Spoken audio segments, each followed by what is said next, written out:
Just tell me a little bit about, who you are, your name, and what you do. Al Branch. Introduce myself as Al Branch at all times because there's a lot of Al's in the world. So I try to say Al Branch. That's how you know I'm a good marketing person from the very start. Is I introduce myself. I differentiate myself from everybody else. Man, I'm just a kid from South Side and Hollis, Queens, who just at 12 years old, I was really tall and awkward. My size, I love basketball. I was a little lazy, but I was 12 years old, and my dad forced me to go with him, help install his kitchen floor, and I did everything I could to get out of the situation with him, and he forced me to go like a real dad. He's like, man, get your ass in this car, we going. Mm-hmm. So I got in the car and you get there, and it's because I didn't know, but her son was early 20s at that time. Changed my life. Her son, Tony White, grew up with Russell Simmons and Davey D and like that. So he managed Davey D and also managed, Roxanne. But it was like, Sparky D. She had Roxanne Rebuttal. That was the thing. And we're talking about this is like 84, 85. That her record came out. So when I went to his house about 86. And I saw he had DJs. He had DJ equipment, and I'll never forget, he had the black Tuflin leather blazer that Run DMC had in the movies. I was like, oh man, this guy is cool. He can dress well, you know what I'm saying? He said, let me show you technique real quick. So he showed me how to mix real quick, and that was it. My life was changed from that moment. I touched the wheels of steel, said, yo man, I gotta be on this. This is what I gotta do. Mm-hmm. And that inspired me on my track, my lifelong journey to be, a music guy. And that's how it all started in Hollis, Queens. It was probably spring of 86. No, probably spring of 87, because I was definitely 12. Wow. Yeah, man. Good memory. That's how it started, bro. And I know you played a major role in launching the careers of giants like Jay-Z, Kanye West. What did you see in them early on that others you think didn't? And what are some of the traits that they've displayed in working with them that are different than all the other ones who are not as big?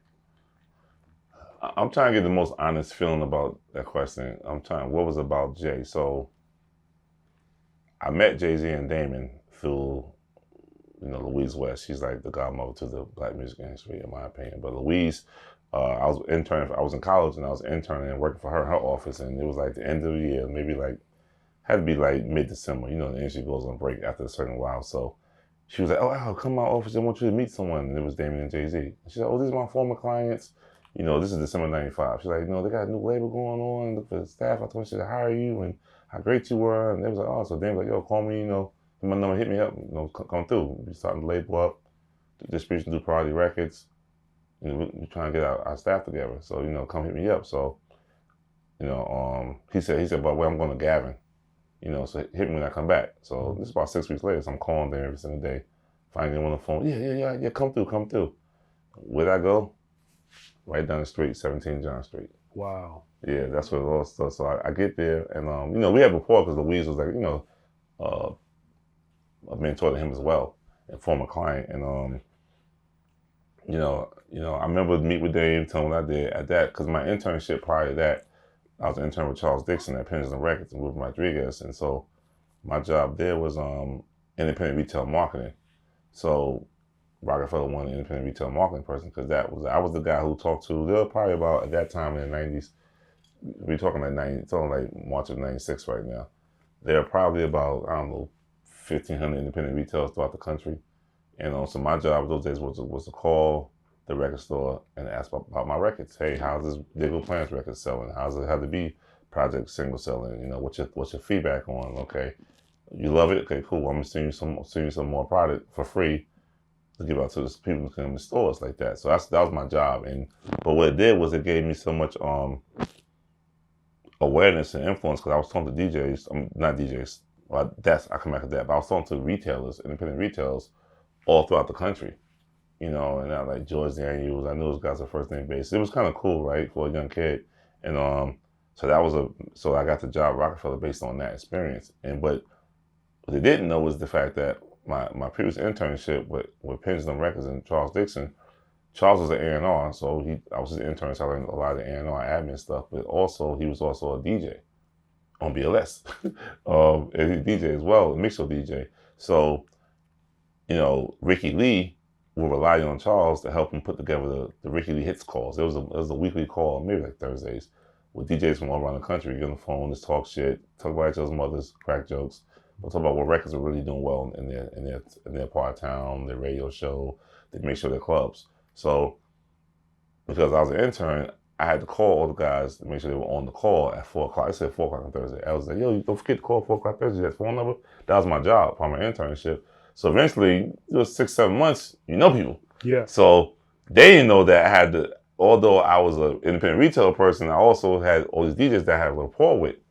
And so it just made me so qualified for the job. So, so this is a small company and stuff like that. When I met with Jay and Dane for the first time at Rockefeller on 17 John Street, he gave me the Reasonable Doubt sampler. It's a cassette sampler. Mm-hmm. So, because I remember I never heard his music until, I was going for a job. I'm a college kid, I wanted a job.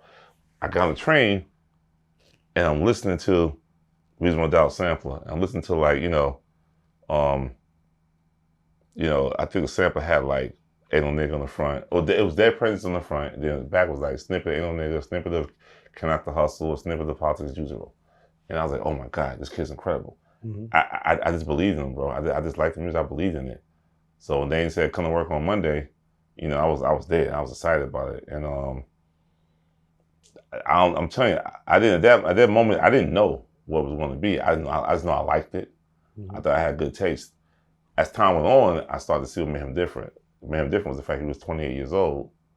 He was mature, and he had a different mindset about the industry. His mindset was to make money. So Jay's type person, if you're like,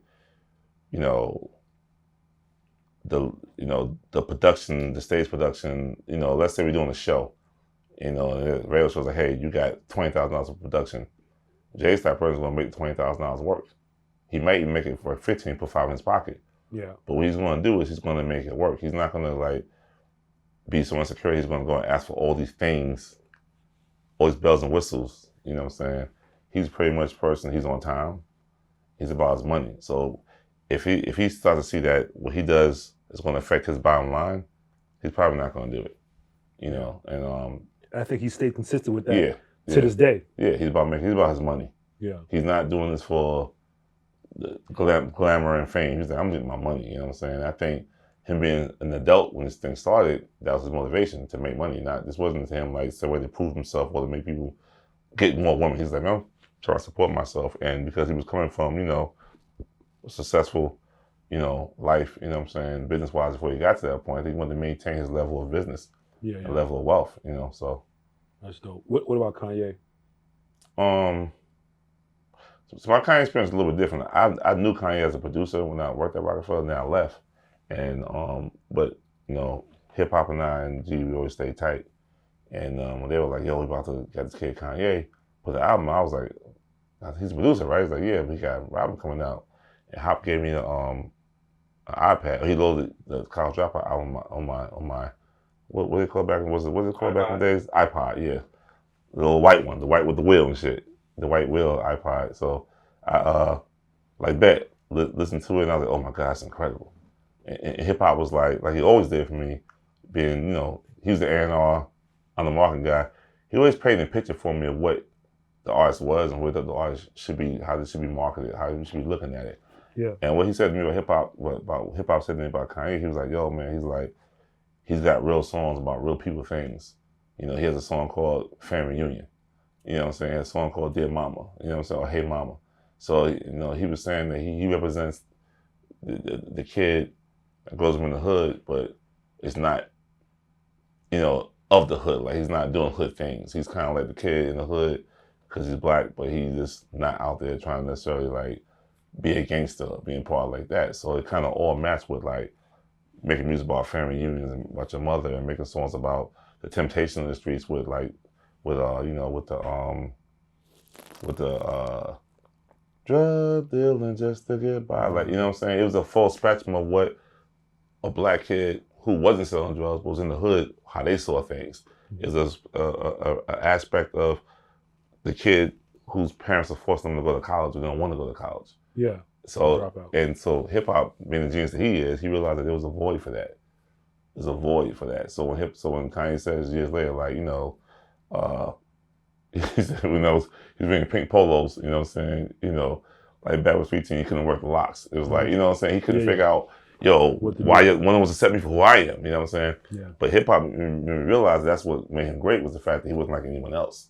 Yeah. And so that kind of drew me. The music it spoke to me, you know what I'm saying? I was a kid from Hollis, Queens who never sold drugs, but had the temptations. I wanted more sneakers, wanted this, and I never did it, but I had I know the temptation of how it feels to be a good kid in a kind of a bad environment. Yeah. But you don't fall into the trap of the bad environment. Yeah. So that really spoke to me. And then so as we start getting into it, we start putting the project out, and I see the work ethic he had, the visionary he was. It's like, oh, I'm in the right place. But it didn't happen fast, but it happened fast. It didn't, the first 9 months of Rocky, because I left Electra to go work with G and Hop. So I left Electra probably maybe like a January, February, and I started working with them. And so the first thing I did was try to figure out how to break through the wire.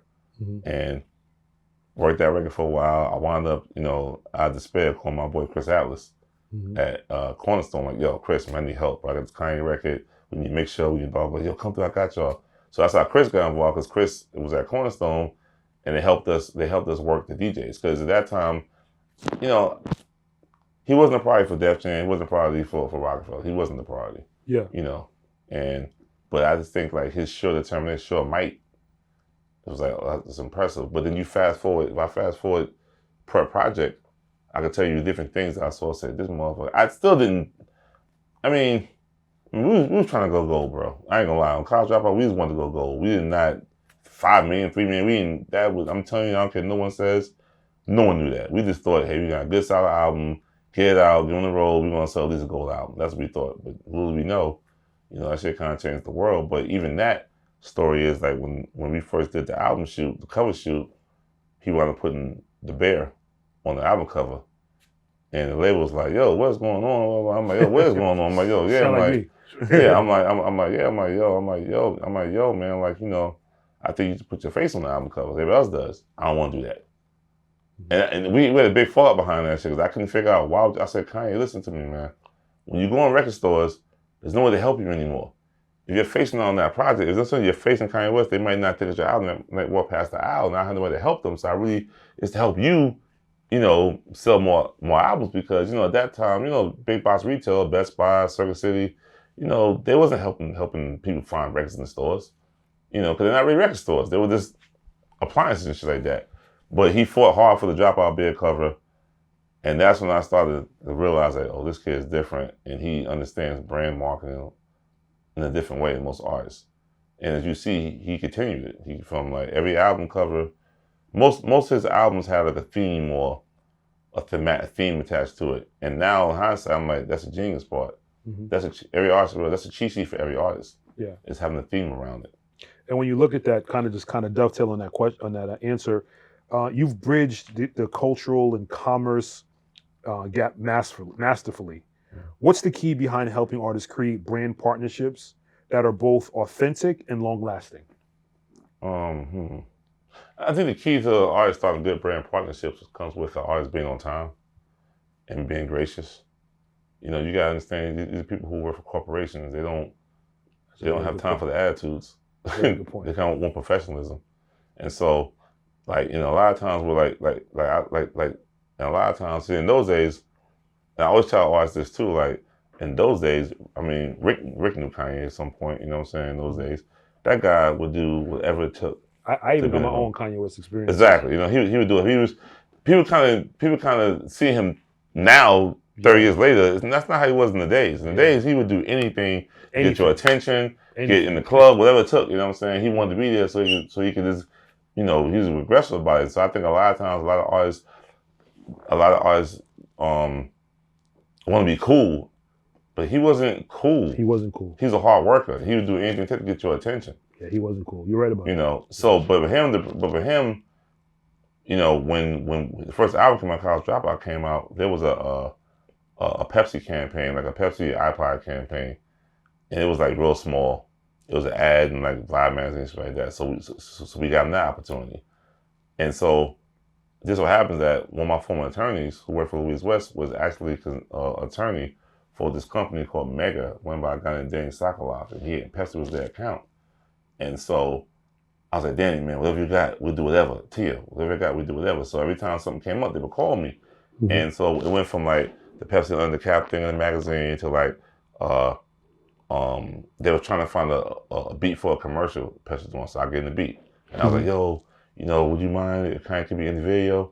And Spike Lee was directing the video. Mm-hmm. And Spike, he's like, I don't know about Spike to go for that. I was like, man, I just need a small scene. It doesn't matter, nothing too small. And if you look at the commercial, it's take place in the record store. He's actually one of the guys shopping for the records. So that was another notch. Okay, another notch. Mm-hmm. And then they were like, man, we like him a lot. He's so entertaining. He rap for us. We like this guy. We like him a lot. So then it was like, okay, well, we got an opportunity. He's from Chicago, right? Yeah. Okay, we have a district shop perform in Chicago. We need to open it. We don't get Kanye. They need to open the district shop. Oh, we love him. That was a $50,000 check. He was like, oh my God, it's getting real. But so I'm trying to say, when you get those systems, you gotta gradually gain their trust and grow. And ultimately, it led to a multi-million-dollar deal with his own Pepsi commercial. Yeah, you know what I'm saying. So it's like it just starts off slow if you're reliable. One thing about Kanye, he's not gonna be late nowhere. He's not gonna be late. If he's late, that means he just really don't want to be there in the first place. But in those days, that guy's not late. Yeah, he's on time. He's smoozing people. So that's what it takes professionalism when you're dealing with brands. And that says a lot because in the new music business, that whole conversation, because there's a world of micro influencers and influencers, the mm-hmm. brands are that much more important now because mm-hmm. you can kind of like not be a big superstar, but mm-hmm. have a lot of influence on social media. Yep. So speaking to that point, mm-hmm.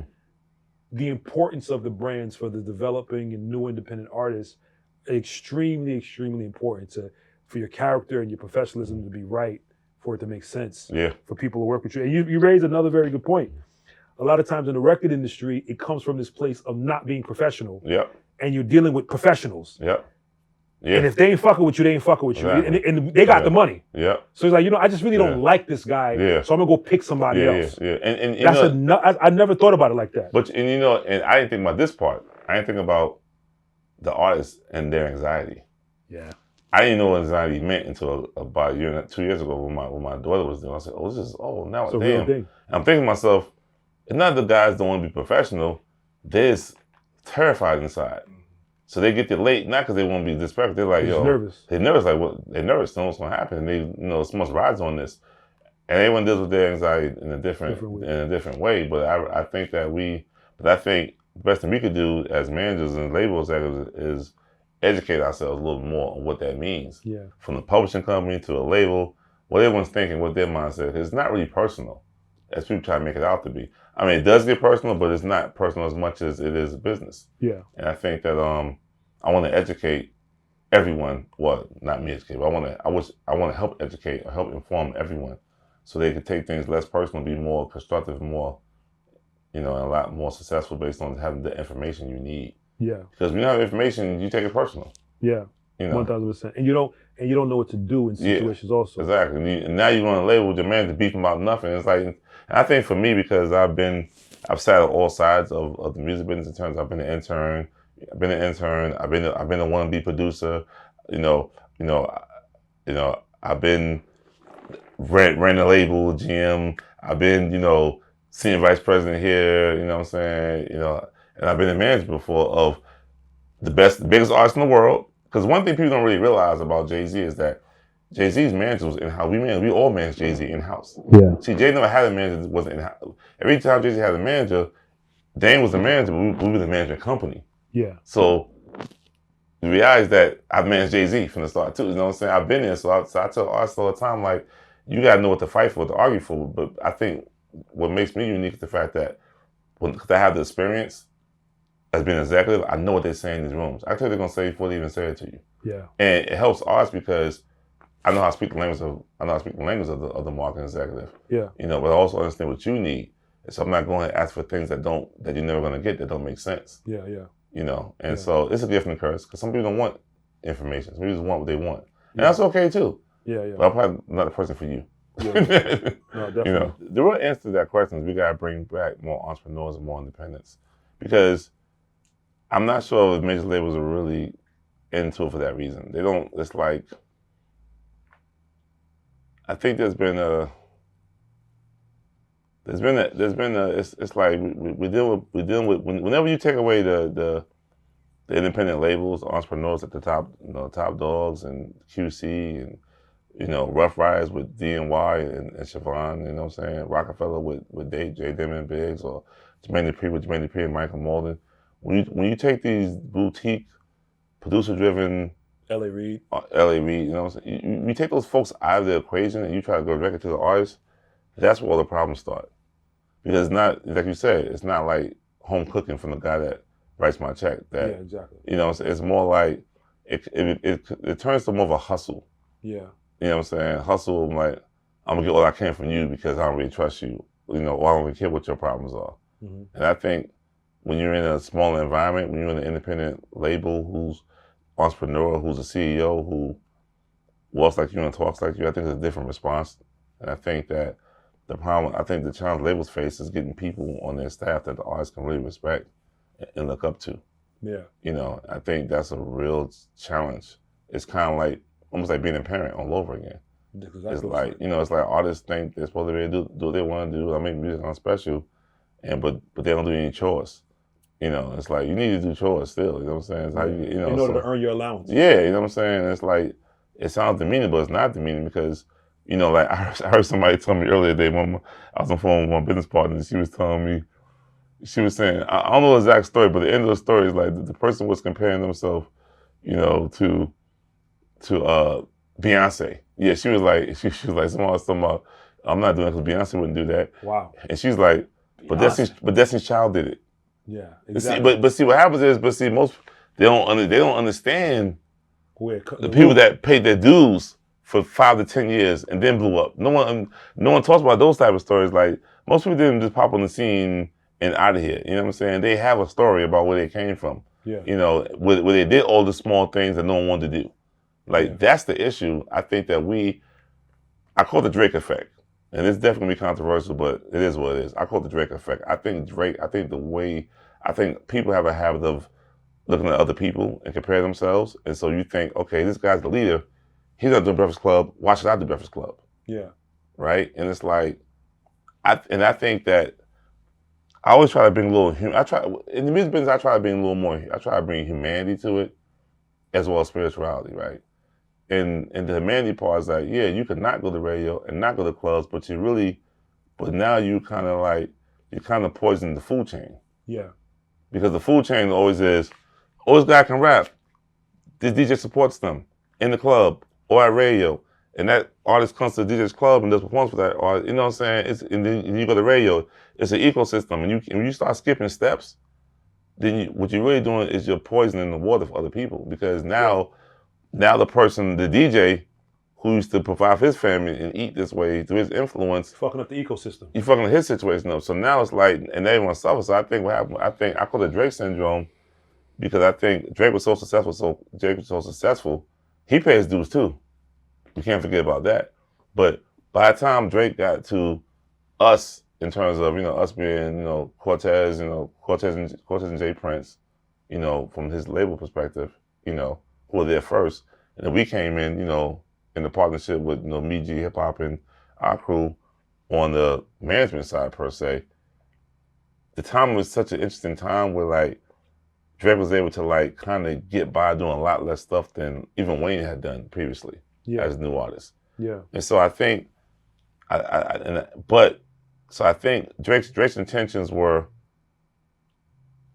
I don't know what his intentions exactly were with that, but I know that he delivered. Like he delivered like no one else. Yeah. In terms of consistency of making hit records. But most artists don't have that ability to make hit records nonstop. Yeah. It's like, and I'm not saying doing no, but the point I'm trying to say is the fact that, but by Drake being successful where he was, as big as he is, most artists, if you're looking at what he did, you're not going to do the things that Kanye did, that Jay-Z did, that Lil Wayne did. Yeah. No artist wants to do promo in year 12 But in year 1, the 2, you had no choice. Yeah. But it sets the foundation for the rest of your career. And I think a lot of artists have been allowed to skip that, thinking that's a burden to them, but it's actually a blessing to them to have relationships.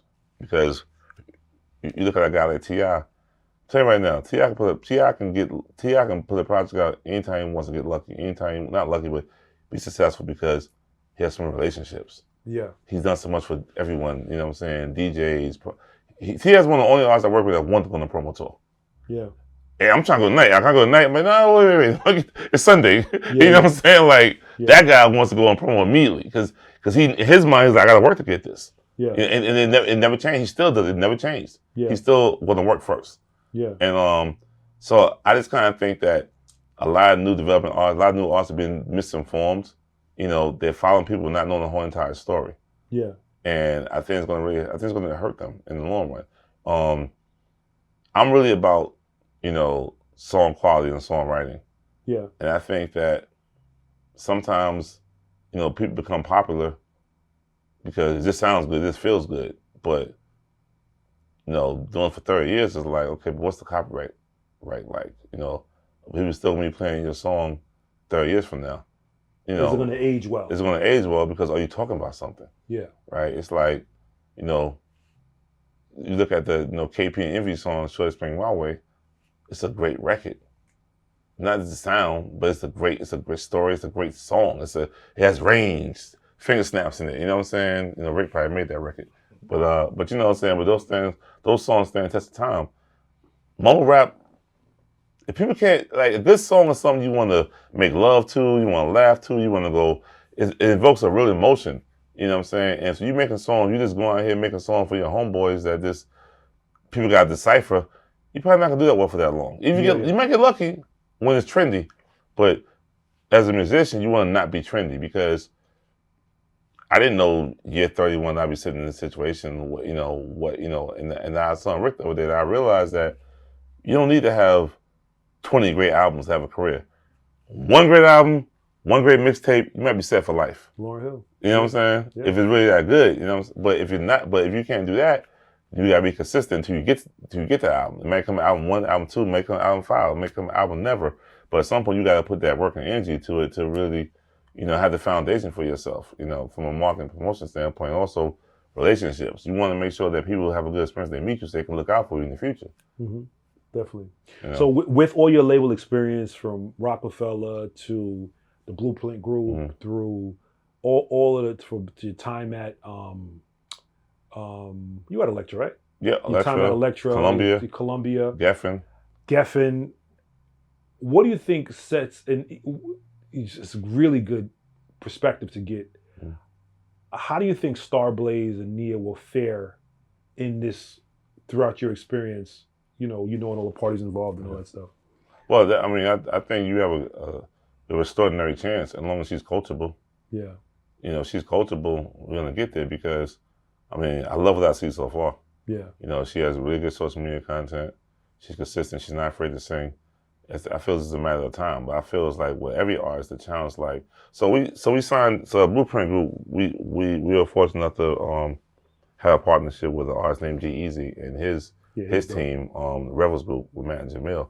And, you know, when we first started working with him, what stood out to me about him was that he had good song structure. He knew how to make a song. You know what I'm saying? And I'm talking about the projects before we even got involved with him. I was like, man, you know, he had a song called Runaway Sue. I was like, damn, he really understands songwriting, you know, how to make songs. So when I started working with him, we was putting the first album out. We didn't have much airplay. But in those days, he was like a really premier Spotify artist, and he toured. He was a touring artist. So I called my boy D Sonoran. I said, yo, D, man, I got this kid, RCA, D Sonoran. I said, I got this kid on RCA. I need a little help on the promo side. So then I talked about it for a while. He was like, he said, what you should do is this. Why don't we just, when he's on tour, why don't we have a local DJ, mix show DJ, open up for him? And I was like, yeah, it's a good idea. Because what we were saying was like, let's bring the guy who thinks he's hot in the city to see someone that's really hot that he don't know. Yeah. You know what I'm saying? And so it's all psychology, right? If I'm like, oh my God, I know what I'm missing. You know what I'm saying? You know what I'm saying? And so I didn't get like instant radio play from that. I got some mixed radio play from that. But what it does is it set me up for No Limit, which came 3 or 4 years later. Mm-hmm. And I think that's what we have to understand. We have to understand that. And man, I'm just older, man. So I'm a little more patient now, but it's about patience and balance.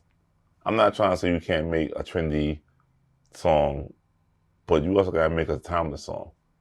You know, it's like it's the A-side, B-side effect. You can have a song that the core loves, and that's cool.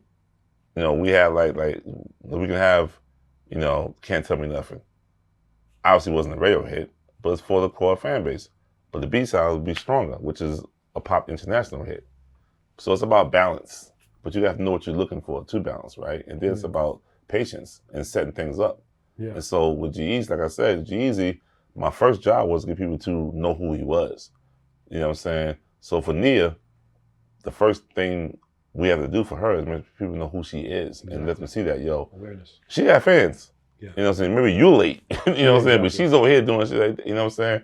And I think, so that's why to me, you know, a lot of the marketing plans like bringing people that we know into her world. Yeah. You know what I'm saying? And that if we can figure, that's the key. Bring people that we know into her world, people of precedent in the whole world.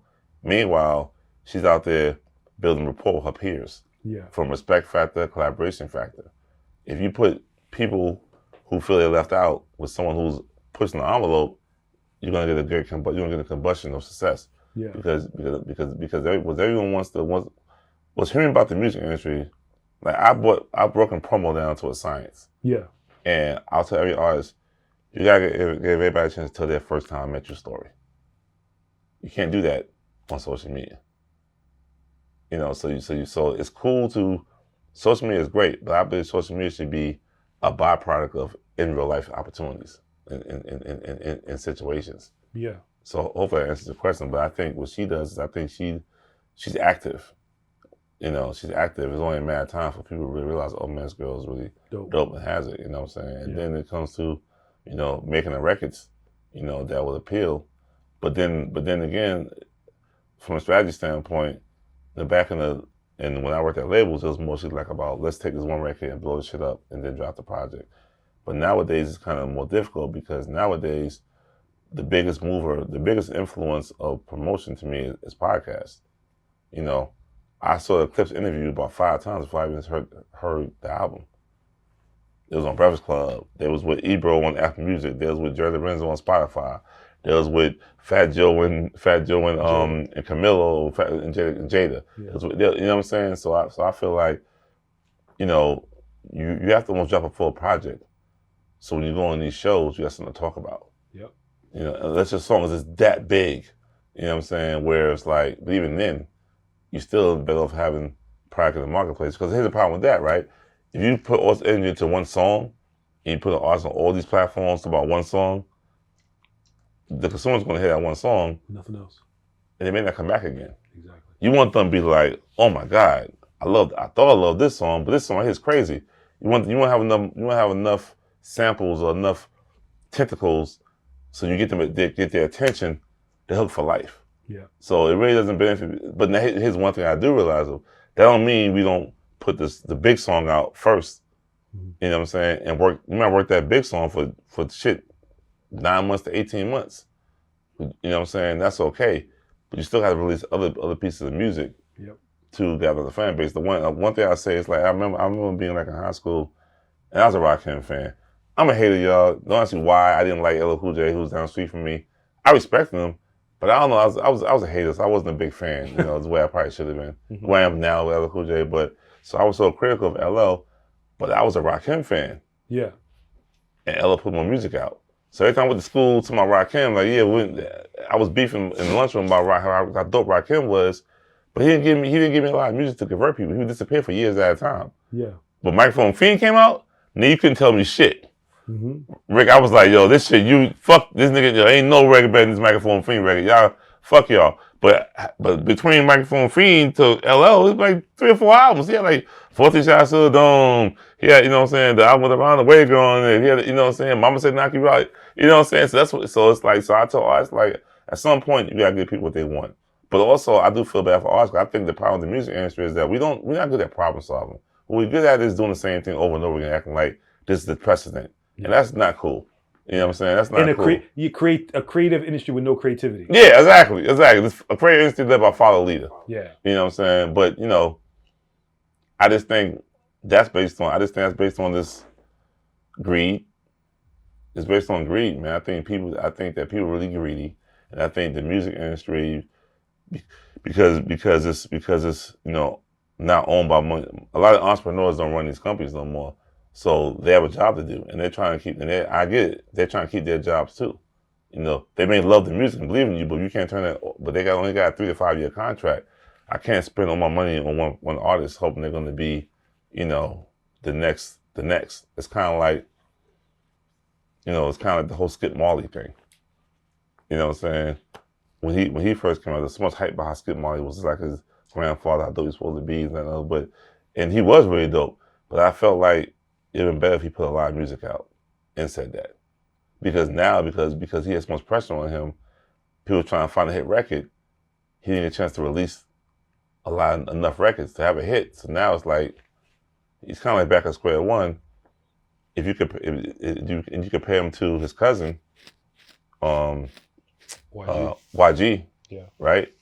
I ain't know he's even Marley. Yeah. This guy's putting music out, you know what I'm saying? And I'm like, oh shit, and I'm playing catch up. So I think the moral of the story, boys and girls, is a lot of people play catch up with you by putting a lot of music out, putting a lot of content out. Don't sit back and judge your success based on what a number is.